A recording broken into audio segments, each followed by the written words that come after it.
пред да почнеш со темата за Бергал, исто така ни кажа дека сте били многу добар работник, значи многу свет од цела Македонија се пуштали преку нив поздрав до вас, така това, те така што да знаеме до вас, дека имате многу контакти с Македонија, општо од Бергал како фирма ви дала можност и вие сте си ги искористили да може да се умрежите со свет, да запознаете нови свет и те пак сега ќе почнеме да се поведел. Аз, значи, како Бергал почнах се работа на 1 ноември, пред точно 15 години.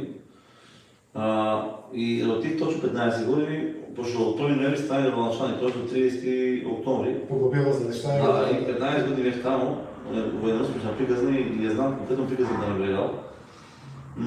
Претходно беше било Антика како фирма, а после беше Бергал по Брегалница. Јас не видим, уфрано тој пат кога се били дома кај Драган во куќата, јас бех во период кога бевме доле, дека сега моментално фондот за здравство. И значи јас го сум завршил примерно речеме јуни и јули, во тој период тато држеше мотел во Сандански, имаше доста свадби и јас таму работех како келнер и како шанкер. Првично бех како шанкер, после ме научија да нося чинии и бех работех многу стоп како не, работех си како келнер и како шанкер. Тие до 3 месеца таму работех.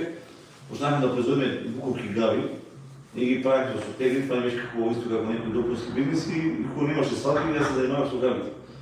Иначе сабота недела си имаше задолжително свадби и се занимавах со свадбите. И кога дојдеше период август месец, се правеше секој ден свадба.